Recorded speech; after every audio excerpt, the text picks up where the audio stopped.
कि उनके एक एक झूठ का पर्दाफाश भी करूंगी। किस तरह उन्होंने खिलाड़ियों के ऊपर, खासकर खिलाड़ियों के ऊपर जो चर्चा का जो विषय था उसके ऊपर झूठ बोला है। के अंदर अग्निवीर को लेके भी लोगों के अंदर भ्रम फैलाया गया, चाहे किसानों को लेके हो। इससे पहले तो दीपेंद्र हुड्डा जी ये बताएं कि 2012 से लेकर 2022 तक 10 साल के कार्यकाल वो कुश्ती के हरियाणा कुश्ती संघ के प्रधान रहे हैं और जितने भी उन्होंने कारनामे गिनवाए ये उनके टर्म कंडीशन के दौरान की हैं। पता नहीं है कि आपकी सरकार ने ये फोगाट बहनों के साथ कितना अन्याय किया था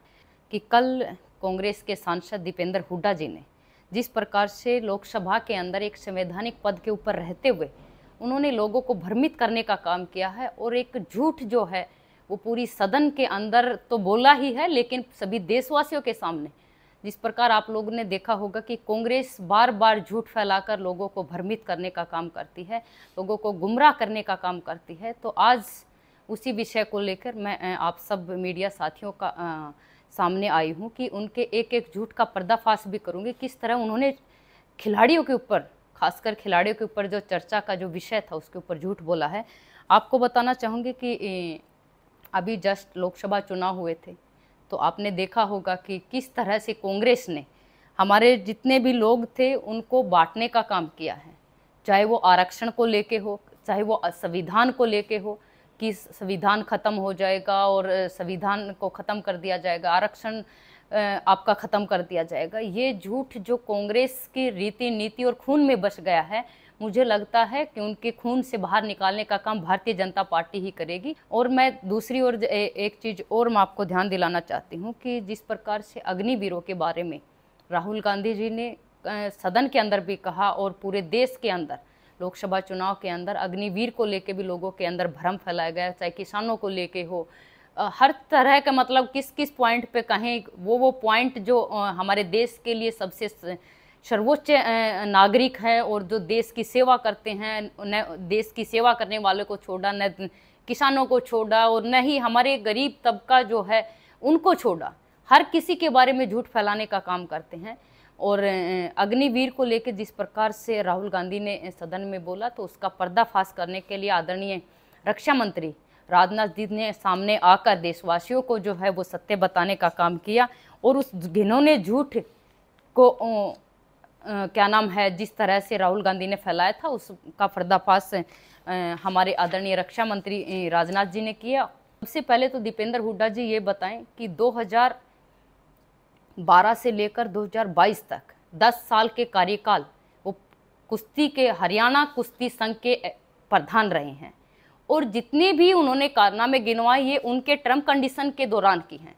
तब वो कहाँ पे थे जब वहाँ पे जाकर खिलाड़ियों के साथ एयरपोर्ट के ऊपर कभी फोटो खिंचाते थे, कभी उनके घर पे जाकर बधाई देने जाते थे, लेकिन उन्होंने क्या कभी उन खिलाड़ियों की सूद ली? पद पे रहते हुए उन खिलाड़ियों की सूद नहीं ली तो किस हक के साथ वो खिलाड़ियों के साथ खड़े और किस हक से वो सरकार से पूछ सकते हैं कि आपने ये नहीं किया या आपने, क्योंकि आप उस संवैधानिक पद के ऊपर थे, कुश्ती हरियाणा कुश्ती संघ के अध्यक्ष आप थे। जवाब आपसे हम सब खिलाड़ी मांगते हैं और आपको देना चाहिए कि आपने उस समय पे उन खिलाड़ियों की सूद क्यों नहीं ली। बात रही, उन्होंने कहा कि योगेश्वर दत्त, विजेंद्र और बबीता फोगाट को डीएसपी में, तो आपको बताना चाहती हूँ कि आज योगेश्वर दत्त, विजेंद्र भी भारतीय जनता पार्टी के अंदर हैं और बबीता फोगाट भी। लेकिन एक झूठ और जो आपने साथ में फैलाया कि बबीता फोगाट को डीएसपी बनाए, तो सॉरी, मैं माफ़ी चाहूँगी, लेकिन आपको शायद पता नहीं है कि आपकी सरकार ने ये फोगाट बहनों के साथ कितना अन्याय किया था। आपको भी पता है कि जब आपके पिताजी मुख्यमंत्री थे तो जबकि मेरी बड़ी बहन डिजर्व करती थी डीएसपी के लिए, लेकिन आपने डीएसपी उनको नहीं बनाया। मैं डिजर्व करती थी डीएसपी के लिए, आपने डीएसपी मुझे भी नहीं बनाया और मेरी बड़ी बहन को कोर्ट का सहारा लेना पड़ा और भारतीय जनता पार्टी की जब सरकार थी उस दौरान उन्होंने डीएसपी का पद जो है उनको कोर्ट ने जो सम्मान दिया और भारतीय जनता पार्टी ने उन्होंने डीएसपी के पद पर ज्वाइन करवाया। तो मैं आपसे ये जवाब मांगना चाहती हूँ कि जब खेल नीति सब खिलाड़ियों के लिए सम्मान थी तो ये हम फोगाट बहनों के साथ इतना अन्याय क्यों किया? और सिर्फ फोगाट बहनों के साथ नहीं बल्कि बहुत सारे ऐसे खिलाड़ी थे जो पदक लेके भी आए थे, लेकिन आपकी पदक लाओ पद पाओ की नीति साइड में थी। आपके लिए वो भ्रष्टाचार, आपके लिए वो परिवारवाद जो था वो इम्पोर्टेंट था।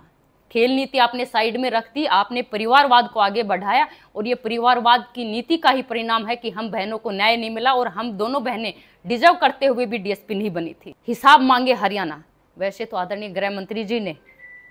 सभी देशवासियों के सामने और खासकर हरियाणा वासियों के सामने जवाब दिया था आपके सवाल का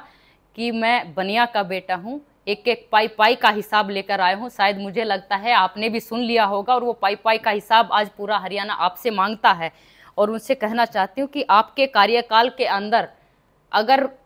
फायदा पहुँचा है तो सिर्फ और सिर्फ परिवारवाद को।